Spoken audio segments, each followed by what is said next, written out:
China की Hubei Providence में मौजूद ये है इंसान का बनाया हुआ दुनिया का सबसे बड़ा डैम।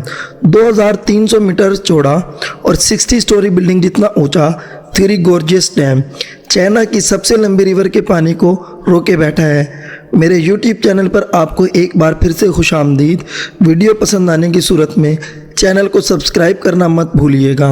नाजरीन, 6000 किलोमीटर से भी ज़्यादा लंबी रिवर यांगसी रिवर चाइना तो चाइना एशिया की भी सबसे लंबी रिवर है। ये चाइना के वेस्ट में पहाड़ों से शुरू होती है और फिर आधे से भी ज़्यादा चाइना को क्रॉस करती हुई शंघाई के करीब ईस्ट चाइना सी में जाकर गिरती है। 1911 में शदीद बारिशों की वजह से यांगसी रिवर में पानी का लेवल इतना बढ़ गया कि आसपास के इलाकों में फ्लड आ गया था। इस खौफनाक फ्लड ने 2 लाख लोगों की जान ली और कई लाख लोगों को बेघर कर दिया था।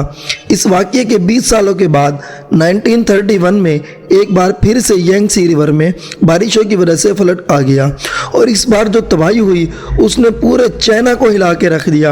ये तबाही इतनी ज़्यादा थी कि चाइनीज़ गवर्नमेंट को अपने नुकसान का अंदाज़ा लगाना भी मुश्किल लग रहा था।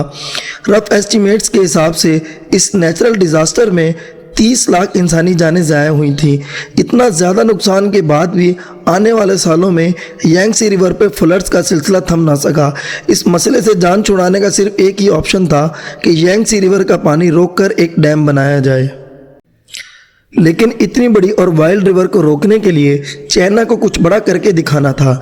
थ्री गोर्जियस डैम की कंस्ट्रक्शन 1994 में स्टार्ट हुई, जिस पे एक वक्त में 40,000 वर्कर्स काम करते थे। पूरे 17 सालों की मेहनत के बाद 2011 में ये पूरी तरह से फंक्शनल हुआ। ये दुनिया के सबसे बड़े डैम के साथ साथ दुनिया का सबसे बड़ा कंक्रीट स्ट्रक्चर भी है। इस मेगा स्ट्रक्चर में 2 crore 80 lakh cubic metre concrete इस्तेमाल हुआ था। एक्सपर्ट्स का कहना है कि इतना ज़्यादा कंक्रीट अगर स्विट्ज़रलैंड जैसे मुल्क में डाला जाए तो पूरे का पूरा स्विट्ज़रलैंड 2 फीट कंक्रीट के अंदर धंस जाएगा। कंक्रीट के अलावा ये अपने रिजर्व्स में इतना ज़्यादा पानी स्टोर करता है कि इसकी वजह से अर्थ की रोटेशन भी स्लो होती है। नासा के साइंटिस्ट्स का मानना है कि थ्री गोर्जियस डैम अर्थ की रोटेशन को 0.06 माइक्रो सेकेंड्स तक स्लो कर देता है। यानी हमारी अर्थ पे सिर्फ इस डैम की वजह से एक पूरा दिन 0.06 माइक्रो सेकेंड्स बड़ा हो जाता है। बेशक ये कोई इतना बड़ा फिगर नहीं है जिसको हम नोटिस कर सकें, लेकिन इंसान की बनाई हुई ये अकेली चीज़ है जो अर्थ की रोटेशन तक को स्लो कर देती है। अब जाहिर है इतना बड़ा स्ट्रक्चर बनाने के लिए खर्चा भी ठीक ठाक हुआ होगा। चाइनीज़ गवर्नमेंट ने थ्री गोर्जियस डैम को बनाने में टोटल $32 बिलियन का खर्चा किया था।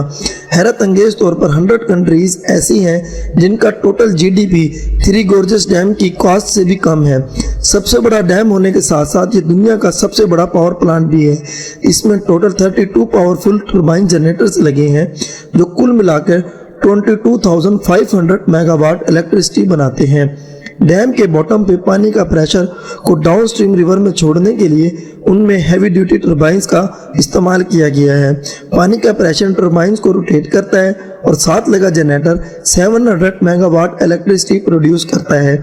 जहां डैम बनाने से डाउन स्ट्रीम फ्लड्स को कंट्रोल किया जा सकता है, वहीं इससे पैदा होने वाली बिजली 6 करोड़ लोगों की खपत को पूरा करती है।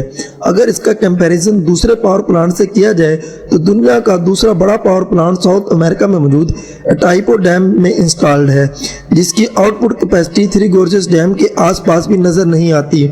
अपनी बढ़ती हुई इकोनॉमिक डिमांड्स को पूरा करने के लिए चाइना का ये कोई पहला पावर प्लांट नहीं है। अगर दुनिया के टॉप 20 पावर प्लांट की बात की जाए तो उसमें 9 सिर्फ चाइना के पास है। थ्री गोर्जियस डैम को बनाना चाइनीज कंट्री के लिए भी एक बहुत टफ टास्क था। इसको बनाने का प्लान पिछले 100 सालों से चल रहा था, लेकिन चाइनीज सिविल वार और पॉलिटिकल प्रॉब्लम्स की वजह से इसके प्लान को डिले करते गए। 1994 में जब फाइनली इसकी कंस्ट्रक्शन स्टार्ट हुई तो चाइनीज गवर्नमेंट को बहुत क्रिटिसिज्म फेस करना पड़ा, क्योंकि डैम की वजह से 10 लाख लोगों के घर खाली कराने पड़ गए। यांगसी रिवर के किनारे जितनी भी पॉपुलेशन थी उनको वहां से हटाना बहुत ज़रूरी था।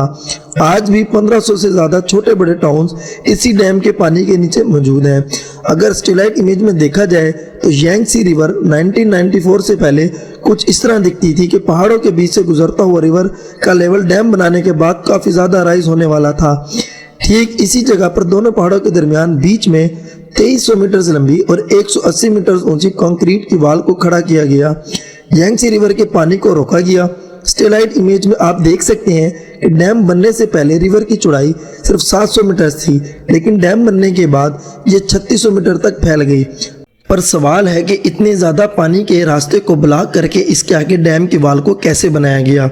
सिर्फ डैम ही नहीं बल्कि पानी में किसी भी किस्म के स्ट्रक्चर को बनाने के लिए पानी को रोकना बहुत ज़रूरी होता है, और चाइनीज़ इंजीनियर्स ने भी ऐसा ही किया। यांगसी रिवर के आधे हिस्से में पत्थर डालकर उसका लेवल रिवर के लेवल से भी ऊँचा कर दिया गया। अब रिवर के पानी इस रुकावट की वजह से बचे हुए रास्ते से गुजरने लगा। जब पत्थर से बना ये कुफर डैम अच्छी तरह से सूख गया तो फिर इस डैम की वॉल्स के 2 पोर्शन खड़े किए गए। अब बारी थी तीसरे पोर्शन खड़ा करने की, जिसके लिए इंजीनियर्स को रिवर का पूरा रास्ता रोकना पड़ा। बचे हुए हिस्से में भी पत्थर से एक कुफर डैम बनाया गया। इस दौरान रिवर के पानी को डैम के पहले वाले 2 पोर्शन की टनल से गुजारा जाता है। थ्री गॉर्जेस डैम की फाउंडेशंस को मजबूत रखने के लिए इसमें स्पिलवे गेट्स भी लगाए गए, ताकि अगर डैम कभी फिल हो जाए तो पानी इधर उधर से ओवरफ्लो करने की बजाय इन स्पिलवे से होता हुआ डाउनस्ट्रीम रिवर में जा गिरे। फ्लड कंट्रोल और इलेक्ट्रिसिटी जनरेशन के अलावा इस डैम को बनाने का मकसद यांगसी रिवर पे शिपिंग लाइन को बढ़ाना भी था। जहां थ्री गॉर्जेस डैम में दुनिया के सबसे बड़े शिप लॉक्स लगाए गए थे, वहीं ये दुनिया का वाहिद ऐसा डैम है जिसमें शिप्स के लिए लिफ्ट भी बनाई गई है। जी हाँ, ये लिफ्ट शिप्स को 100 मीटर्स की ऊंचाई तक चढ़ाती है, क्योंकि डैम के एक साइड पे पानी का लेवल डाउन स्ट्रीम से 100 मीटर ऊंचा है। थ्री गॉर्जेस डैम के जहां इतने ज़्यादा फायदे हैं, वहीं इसने चाइना के सर पे खतरे की तलवार भी लटका रखी है। इंटरनेशनल कम्युनिटी का मानना है कि डैम चाहे कितना ही ठोस क्यों ना हो, नेचर की ताकत के सामने कभी ना कभी इसको झुकना ही पड़ेगा। ग्लोबल वार्मिंग और क्लाइमेट चेंज की वजह से बारिशों का सिलसिला बढ़ता ही जा रहा है।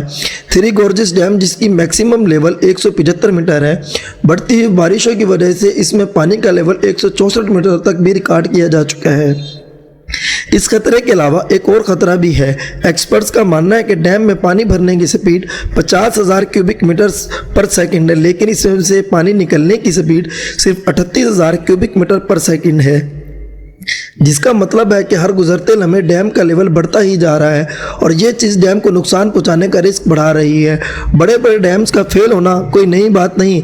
आज तक हिस्ट्री में टोटल 114 डैम्स के फेलियर्स हमारे सामने आ चुके हैं, जिनमें से जानी नुकसान के हिसाब से सबसे बड़ा फेलियर भी चाइना के 2 डैम्स टूटने की वजह से हुआ था। 8 अगस्त 1975 में चाइना की हेनाइन प्रोविंस में मौजूद बेनचाओ और शिमातिन डैम ज़रूरत से ज़्यादा बारिश पड़ने की वजह से पानी का लेवल बर्दाश्त ना कर सके और टूट पड़े। लाखों क्यूबिक मीटर्स पानी सिर्फ चंद मिनटों में आसपास की बस्तियों को ले डूबा। इस हादसे में जहां 2,40,000 इंसान मरे थे, वहीं करोड़ों से ज़्यादा लोग बेघर भी हो गए थे।